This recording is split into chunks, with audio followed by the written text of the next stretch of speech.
दतिया 16वीं सदी में बुंदेलखंड के प्रतापी बुंदेला राजा वीर सिंह जूदेव ने इसे बसाया था। यह नगर ग्वालियर से लगभग 27 किलोमीटर पश्चिम दिशा में स्थित है। यह एक स्वतंत्र रियासत हुआ करता था, जिसके उत्तर में भिंड और जालौन, दक्षिण में शिवपुरी और झांसी और पूर्व में समतर और झांसी तथा पश्चिम में ग्वालियर है। सिंध और पहूज यहाँ की प्रमुख नदियाँ हैं। ये जिला माता पीताम्बरा के नाम से जाना जाता है। आइए आपको दिखाते हैं। जय हो दोस्तों, लगभग 2 महीने के बाद आज मैं एक बार फिर आपसे मिल रहा हूँ। आज मैं दतिया के किले में हूँ, एक ऐसा किला जिसे बुंदेला राजाओं ने बनवाया था। इस किले को घूमने के बाद ऐसा लगता है कि शायद लखनऊ की भूल भुलैया के बाद ये दूसरा ऐसा स्थान है जहाँ आकर आप कई बार अपना रास्ता ही भटक जाते हैं। बिल्कुल एक जैसी नक्काशी, बिल्कुल एक जैसे खम्भे, लगभग हर तरफ एक जैसी सब कुछ चीज़ें नज़र आती हैं। यदि आप देखें, उदाहरण के लिए ये देखिए, ये कट हैं, इन्हें सामान्य भाषा में आला कहा जाता है, जहाँ सामान रखा जाता था। अगर इधर 6 हैं तो आप पीछे घूम के आएँ, आप देखेंगे कि दूसरी दीवार जो है वहाँ भी आपको ये गिन के 6 ही नज़र आएंगे। मतलब ये हुआ, अभी 5 मिनट पहले मुझे कुछ ऐसे लोग मिले जिन्होंने मुझे बताया कि सर मैं पूरे 1.5 घंटा हो गया मैं इसके अंदर घूम रहा हूँ और मैं रास्ता नहीं खोज पा रहा हूँ। चूँकि मैं तत्काल ऊपर आया था इसलिए मुझे रास्ता पता था। मैंने उन्हें रास्ता बताया, वो लोग निकल गए हैं। अब इस पूरे महल में उन 4 लोगों के अलावा 5वां कोई नहीं है, सिर्फ मैं हूँ। आइए मैं आपको दिखाता हूँ इस महल को, जो स्थापत्य कला का एक बेहतरीन नमूना है। इधर चलते हैं। देखें, ये जो ऊपर आप नक्काशी देख पाएंगे, देखिए ये कहा जाता है कि ये जो रेड कलर के स्पॉट्स आपको दिखाई दे रहे हैं, जहाँ अब इनकी पुताई कर दी गई है, इन पर एक ज़माने में हीरे लगे रहते थे, ताकि जरा सी प्रकाश की रोशनी, एक किरण यहाँ आ जाए तो पूरा कमरा जगमगा जाए। दूसरी छत में आपको दिखा रहा हूँ। वक्त के थपेड़ों ने इस छत को थोड़ा सा, इसमें चटकन आ गई है, संरक्षण की शायद कमी है, लेकिन आप देख पाएंगे स्थापत्य कला का ये बेहतरीन नमूना है। चारों तरफ एक जैसे कंगूरे, एक जैसी बिल्डिंग्स। इन्हें आप देखें, कल्पना करें कि कैसा वक्त रहा होगा जब यहाँ ये हरा भरा रहता होगा और लोग यहाँ बहुतायत में राजा रानी रहते होंगे और बहुत सारे नौकर चाकर लोगों के रहने के स्थान रहते होंगे। इनकी भव्यता आकर्षित करती है मुझे हमेशा। सच बताऊं दोस्तों, अगर मुझसे कह दिया जाए किसी महल में आपको रहना है तो यू कैन नॉट इमेजिन कि मैं कितना खुश हो जाऊंगा।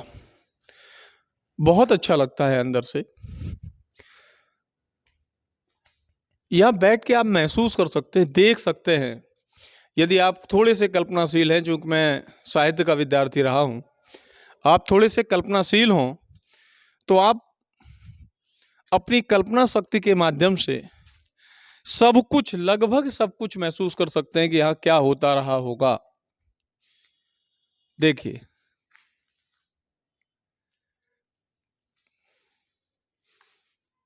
आज के ज़माने में ऐसी नक्काशी करना आसान है, लेकिन पत्थर को काटकर ऐसी आकृतियाँ उकेरना अपने आप में बहुत मेहनत का काम रहा होगा उस समय।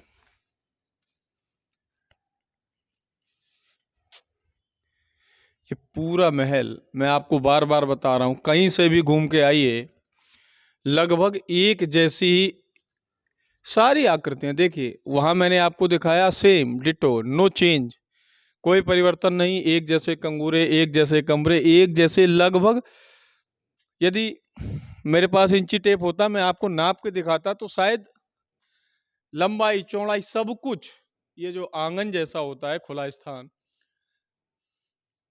लेकिन एक चीज आप महसूस कर पा रहे होंगे या देख पा रहे होंगे, पूरी तरह हवादार है। ये जो क्षेत्र है बुंदेलखंड का, वो क्षेत्र है जहां गर्मी बहुत रहती है। इसलिए आप देख रहे होंगे इस महल को इस तरीके से बनाया गया है कि शायद हवा कभी रुकती ही नहीं होगी। यहाँ कितनी भी टेम्परेचर कितना भी ज़्यादा हो जाए, मुझे नहीं लगता कि यहाँ कभी गर्मी लगती होगी। अभी दिन का 1 बज रहा है, बाहर का टेम्परेचर 45 डिग्री सेंटीग्रेड से कम नहीं है। इसके बावजूद यहाँ मैं उतनी गर्मी महसूस नहीं कर पा रहा हूँ जो रोड पर चलते हैं या कहीं और होते हैं तो महसूस होती है। यद्यपि रेड स्टोन से बना हुआ है, ये गर्म होता है, इसके बावजूद हवा का निकलना इतना शानदार है, इतनी सही तरीके से हवा का निकास दिया गया है कि चारों तरफ से हवा आ रही है और दूसरी तरफ जा रही है। इसलिए अपने आप ये ठंडा बना ही रहता है। मैंने आपको पीछे बताया था ना 6 आले हैं, देखिए आप फिर यहाँ भी गिनती लगा लीजिए। किसी भी बिल्डिंग में आप चले जाएं, हर तरफ आपको बिल्कुल एक जैसा सब कुछ दिखाई देगा।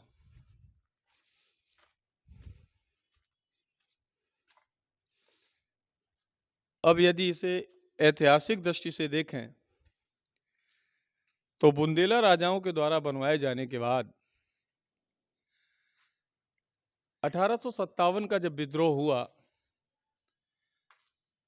और उसके बाद 1947 में स्वतंत्रता प्राप्ति तक हर समय ये एक ऐसा केंद्र रहा जहां आसपास के राजाओं द्वारा या अंग्रेज शासन द्वारा कब्जा करने की कोशिश की जाती रही।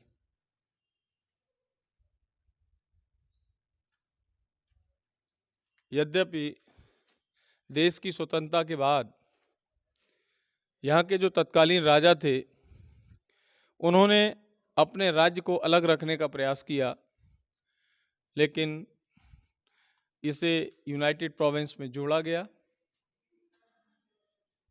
और आज ये भारत की धरोहर है।